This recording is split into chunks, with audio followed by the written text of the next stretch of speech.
In the dark reaches of the Perseid expanse, a whisper traveled between stars, carried on encrypted channels and hidden frequencies.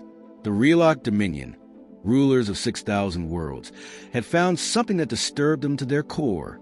A single species, primitive in technology but unmatched in chaos, had achieved what others could not: survival through unpredictability. Humans, they were an anomaly, an error the universe couldn't explain. Unlike every other life form cataloged, humans did not follow the patterns the Dominion relied on. Fearless under fire, stubborn beyond reason, and able to adapt faster than any model could predict. The High Council of Relok gathered in the Citadel of Thought, a place where no noise penetrated and no light flickered without permission. 12 minds, ancient and analytical, considered the human question. Some argued extermination. Better to erase an unknown before it grew teeth. Others whispered of opportunity. If humanity's chaos could be distilled, if its essence could be cloned and tamed, the Dominion could weaponize it. Domination would be inevitable. Debate raged for days. Finally, consensus formed like frost on metal. Isolate a specimen, replicate it perfectly, study it, and learn its secrets. Across secret moons and forgotten worlds, a project known only as Genesis Red was born. Laboratories hidden under oceans and deep within asteroids were activated.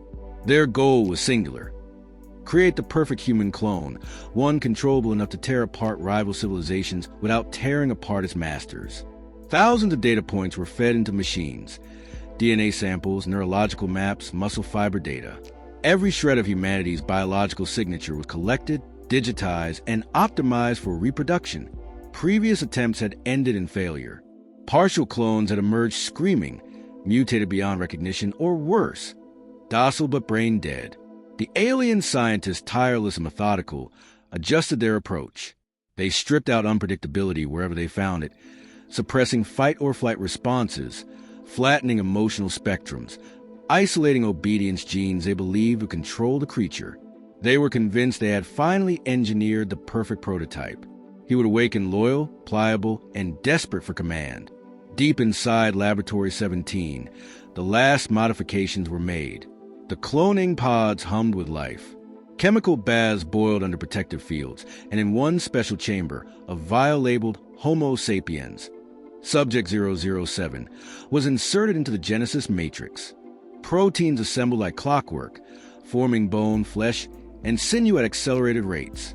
The scientists observed through data screens, noting the perfect symmetry of muscle fibers, the absence of chaotic synaptic misfires in the brain. They congratulated themselves quietly. This time, there would be no errors. The moment approached. In a sterile observation deck, lead geneticist Zervos activated the final sequence. Vital signs appeared across the hollow boards. Heartbeat, steady. Neural activity, contained.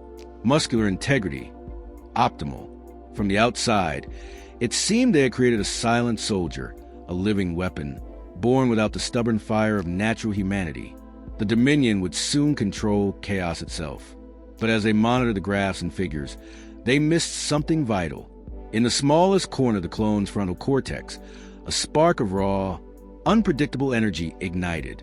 It wasn't a malfunction. It wasn't even a flaw.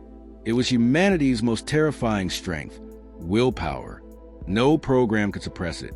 No amount of genetic editing could erase it.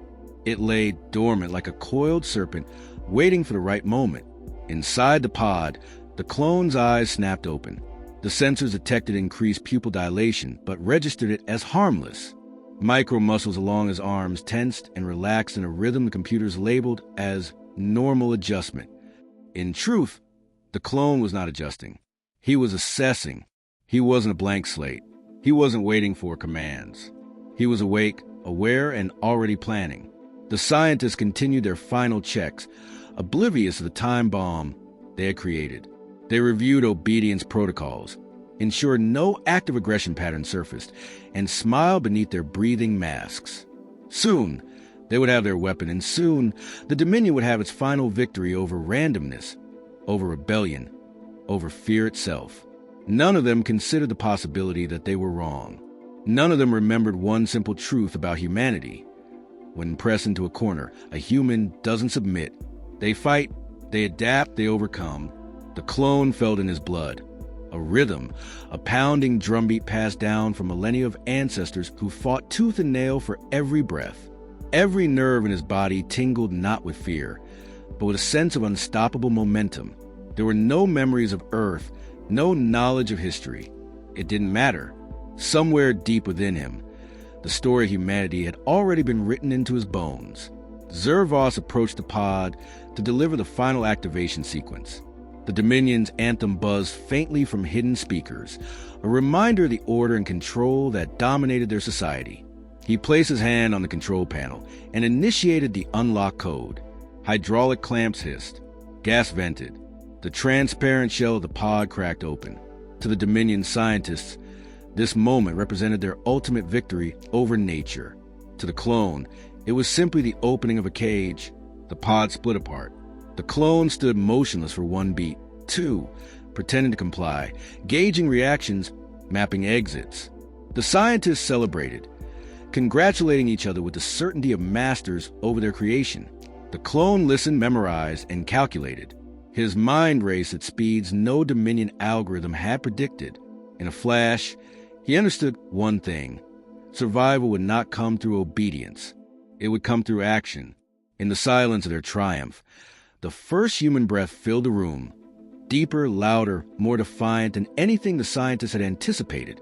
The clone's muscles coiled, and within a heartbeat, everything changed. The air reeked of sterilizing chemicals and the metallic tang of containment gas. Fresh from the cloning vat, the human prototype stood in silence, pretending to be dazed. Rows of monitors blinked behind the glass, recording vital signs, cataloging every microexpression. Alien scientists scribbled notes with mechanical precision, reducing his existence to a sequence of numbers and predictive models. They had built him to obey. They had stripped him of aggression. They had believed they had created a perfect, pliant tool. They were wrong. Microcurrents of instinct surged beneath his skin. The human didn't just feel alive. He felt electric. Every fiber was being thrummed with a singular directive: survive. He processed the environment without conscious thought. 8 scientists, 2 drones, 3 exit points. Surveillance optics were tracking thermal signatures. But their attention was on the monitors, not the man. They were confident. They were complacent. Inside the control center, lead geneticist Zervos dictated the final phase into the log. Subject stable. No anomalous neural activity. Proceeding to conditioning. His voice was flat, certain, unshakable.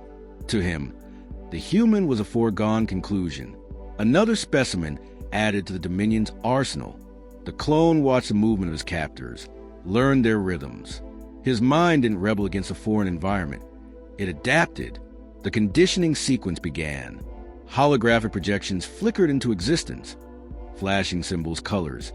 Frequencies meant to imprint loyalty commands into his subconscious.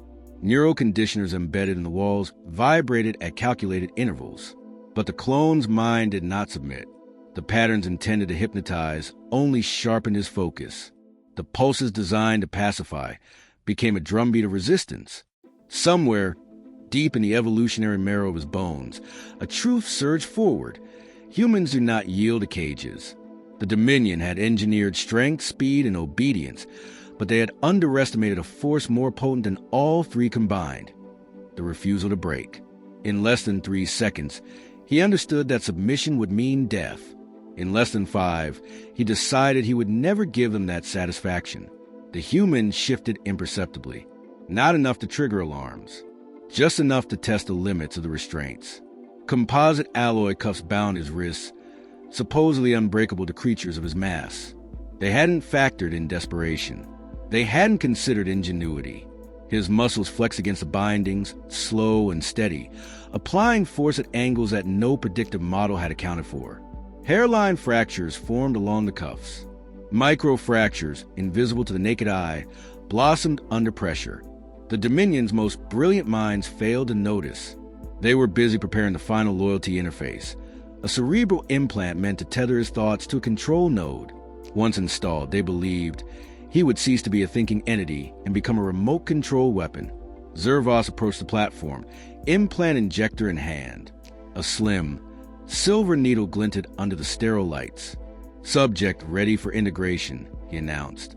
The clone stood still, heart pounding with coiled tension. Not fear, calculation.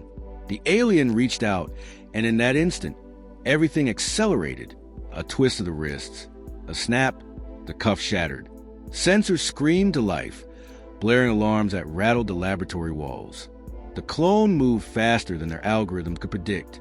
He wrenched the injector from Zervos's hand, spinning the alien like a rag doll into a bank of monitors. Sparks exploded across the control panels. Chaos bloomed. Drones activated defensive protocols, spinning to aim energy suppressors at the clone.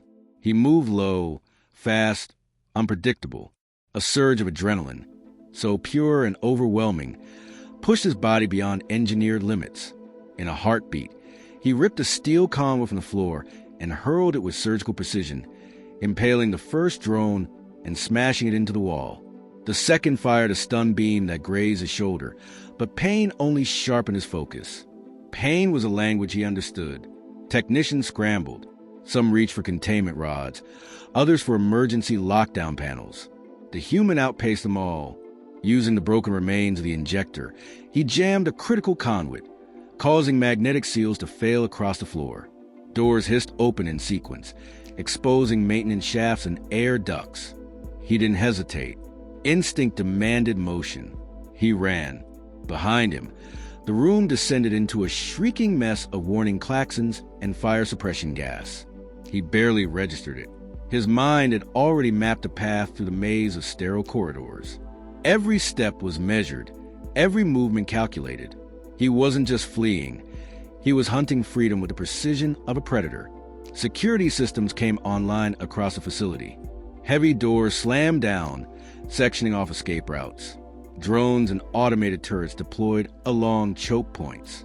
In the central hub, Dominion commanders issued orders to seal every access point, to flood the air with immobilizing agents, to do anything to stop him. It wasn't enough. He found a ventilation shaft narrow enough to crawl through, his newly awakened muscles straining against a confined space. Fingers raw and bleeding from the rough metal, he forced his way forward, each foot gaining inches against the odds. His breath came in harsh, ragged bursts, but he never hesitated. The Dominion thought themselves infallible. They had created a perfect prison. They had forgotten one thing. Humans are at their most dangerous when cornered. He dropped from the shaft into a lower maintenance hallway. His feet hit the ground running. Signs in alien script flashed warnings he couldn't read, but instinct translated them perfectly. Danger ahead. So be it. Energy beams seared past him. Automated defenses tracked his heat signature, but he moved in ways their algorithms couldn't predict. Erratic, desperate, beautiful in their imperfection. His unpredictability was his shield. He found an auxiliary console. A desperate plan formed. Alien technology was unfamiliar, but logic was universal. Input disrupts system. Disruption creates opportunity. He smashed the keys, triggered overrides, and somewhere distant in the facility, doors cycled open. He was close now. He could feel the change in air pressure, the faint pull of a larger chamber beyond the corridor. His body, battered and bruised, ignored the pain. There was only the goal: escape. Rounding a corner, he saw it. An emergency evacuation airlock, its outer doors cycling through automated sequences. Red lights flashed warnings of atmospheric venting. Perfect. Where others would see death, he saw freedom. Behind him, Dominion soldiers poured into the corridor, armed and armored, shouting commands. The clone didn't slow. He pushed harder, faster. Every fiber was being screaming with the need to survive. The soldiers opened fire. Energy blasts scorched the air around him. One grazed his thigh, another scorched his side, but he kept running. No hesitation. No surrender. 15 meters. 10. 5. He threw himself forward as the airlock's emergency cycle completed. The door slammed shut behind him with a thunderous finality, cutting off the soldiers' shouts and gunfire. Alone, he slammed a fist against the manual override. Alarms howled. Klaxons deafened. The external hatch burst open. Vacuum roared. The clone was ripped into the cold blackness of space, and into freedom. The void swallowed him whole. Space, vast and merciless, stretched out in all directions. No atmosphere, no warmth, no second chances. To most life forms, being expelled into vacuum meant certain death within seconds. The Dominion had calculated this outcome, smug in their understanding of biology. They believed no creature, not even one of their engineered specimens, could survive the exposure. Once again, they had underestimated what they sought to control. The human clone's body convulsed, a primal response to the sudden loss of pressure. Blood vessels threatened to burst, lungs screamed against the emptiness. But deep within him, survival instincts triggered ancient protocols written into human DNA long before civilization. The body did not give up. It endured. Vision narrowed to a tunnel. Thoughts sharpened into a single, unbreakable line. Find shelter. Movement in zero gravity was almost impossible without propulsion, but impossibility had never stopped his ancestors, and it would not stop him. He spotted a glint of metal ahead. One of the facility's maintenance shuttles, docked loosely against an external mooring line. Without thought, only will, he kicked off a fragment of debris spinning nearby, angling himself toward the target. Every second counted. Consciousness dimmed at the edges. Muscle control faltered. But even as blackness clawed at the corners of his mind, the human prototype refused to let go. Fingers scraped against the side of the shuttle. He missed a handhold, twisted violently, and slammed his forearm into the hull. Pain shot up his arm like wildfire, but he latched on, clinging to the metal with blood-slick hands. His body, broken and gasping, obeyed the oldest command it knew: live. Using the last scraps of strength, he hauled himself toward the emergency hatch. It wasn't designed for external entry without authorization, but he wasn't interested in permission. He slammed a fist against the panel, searching blindly for a manual override. Somewhere deep in the ship's outdated systems, a failsafe engaged. The hatch cracked open, sucking him inside before slamming shut with a violent hiss. Pressure returned. Artificial gravity flickered on. Oxygen flooded the chamber. The clone collapsed onto the deck, every nerve screaming in protest. He vomited bile and blood, muscles spasming uncontrollably. But he breathed, shallow, ragged, desperate, each breath a defiance of death itself. Minutes passed, maybe hours. He drifted in and out of consciousness, his body locked in a brutal battle to stabilize. But he survived, and with survival came the next question. What now? The maintenance shuttle was barely functional, designed for quick orbital repairs, not deep space travel. Systems flickered weakly. Fuel reserves hovered near zero. No food, no weapons. But there was an engine, and there was an NAV system. Fragile tools, but enough. He pulled himself upright, using the walls for support. Every joint protested, but he moved anyway. The shuttle's interface blinked in alien script, incomprehensible at first, but the patterns revealed themselves. Systems were universal. Engines needed fuel, navigation needed coordinates, life support needed cycles. He accessed the ship's external sensors, pulling up a crude map of the surrounding space. The lab complex behind him buzzed with frantic activity. Dominion ships swarmed the perimeter, hunting for him. Escape vectors narrowed by the second. He needed a plan. Fast. A cluster of asteroids drifted along the outer orbit. A dense field of rock and metal, dangerous but perfect for hiding. It wasn't freedom, but it was a chance. And a chance was all humanity ever needed. He initiated a cold start of the engines. The shuttle groaned under the sudden demand, systems flashing red in protest. He didn't care. He diverted all remaining powered propulsion, ripped out safety protocols, and slammed the manual thrust control forward. The tiny craft lurched away from the facility just as Dominion patrol ships locked onto it. Sirens screamed through the ship. Targeting sensors painted the hull with beams of light. Missiles armed. Weapons locked. He drove the shuttle into the asteroid field at full speed. Behind him, energy blasts tore through the void, barely missing his fragile vessel. The first Dominion pursuer hesitated, calculating probabilities, and that hesitation cost them. The shuttle spun between two massive rocks, narrowly avoiding collision. The larger, more powerful Dominion craft couldn't match the maneuver.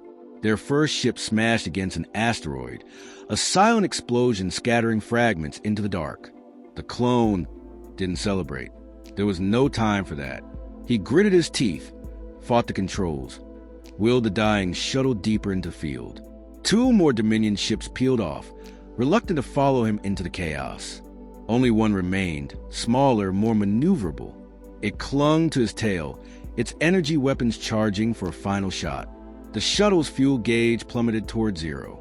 Engine sputters shook the vessel. He needed an idea, and he needed it now. Ahead, he spotted it. A dead rock, tumbling in over end, its surface jagged and sharp. He rerouted the last of the shuttle's power into rear thrusters, braking hard, pulling into the asteroid shadow. The Dominion ship overshot, banking wide to adjust its angle of attack. The clone waited, heart hammering. Timing would be everything.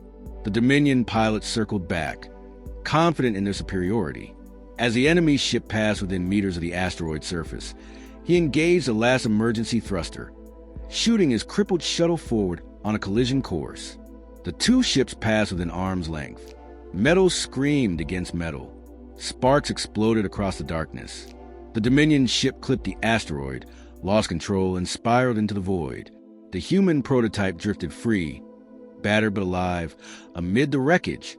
His shuttle was finished, systems dead, air leaking, cold gnawing at his skin.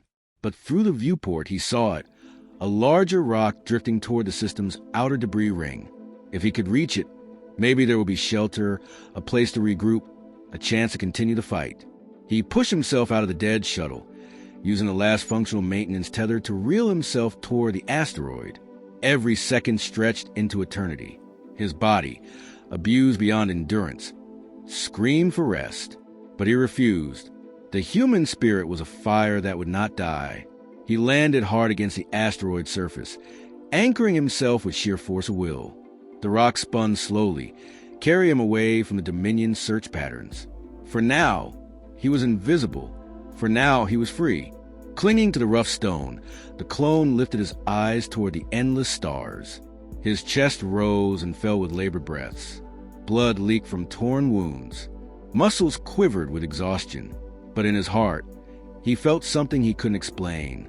A distant memory, perhaps, of Earth's ancient dreamers looking up at their night sky, wondering what lay beyond. A promise that humanity would never be tamed, never be caged. The Dominion had tried to create a tool. Instead, they had unleashed something far worse. A human.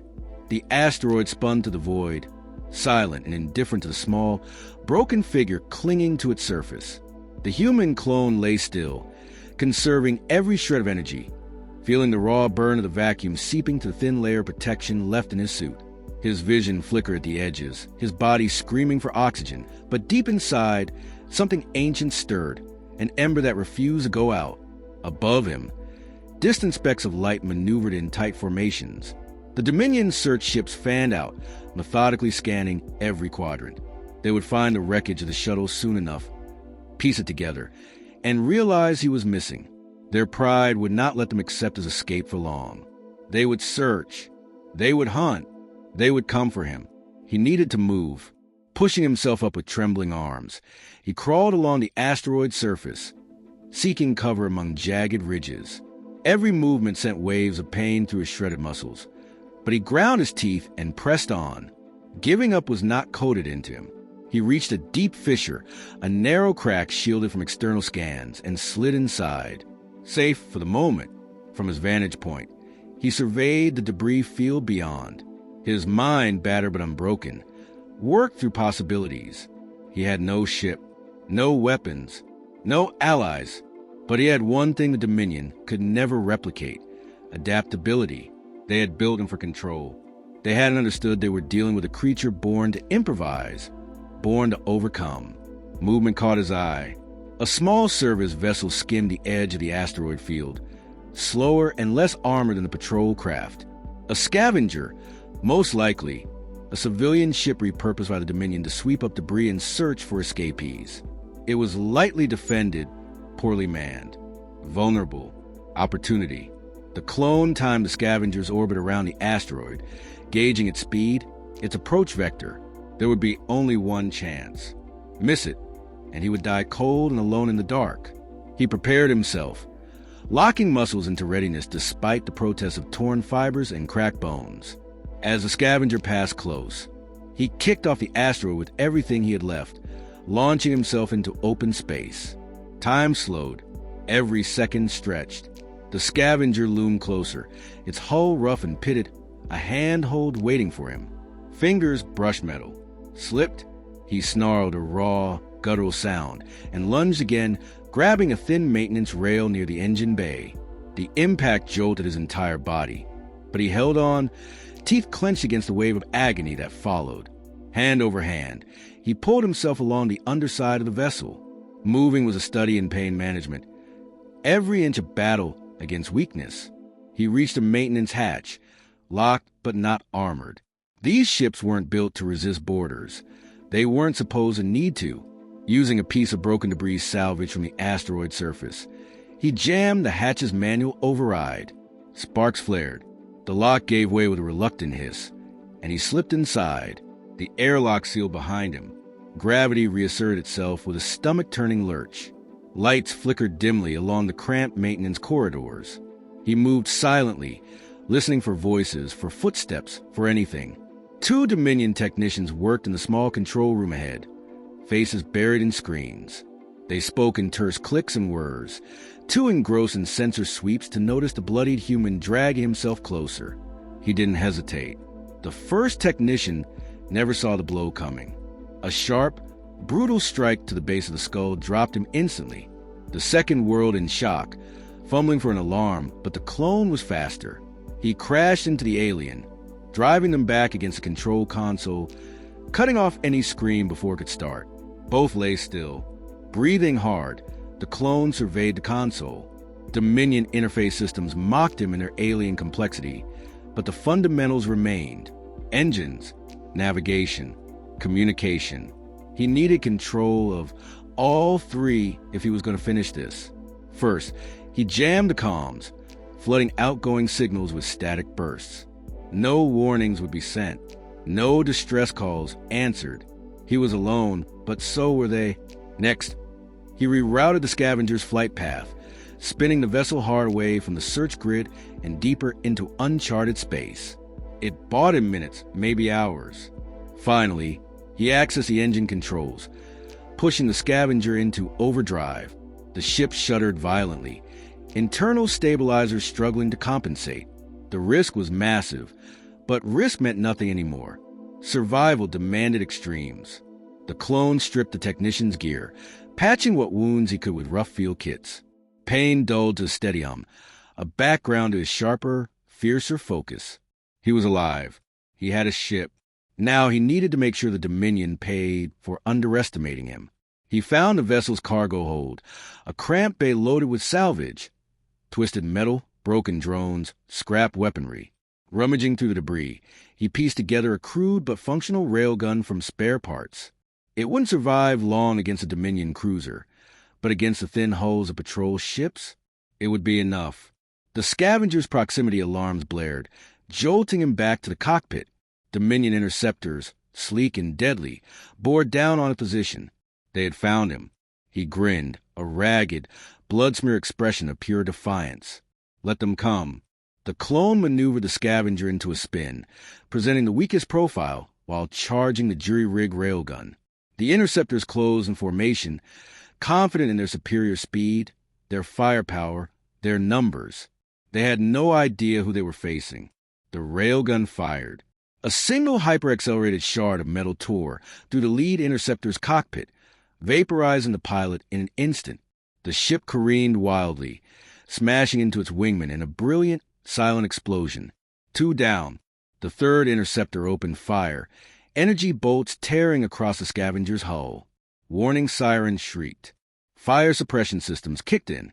Atmosphere vented from a dozen breaches. The clone didn't blink. He used the chaos, diving the scavenger into a cloud of debris, masking his movements.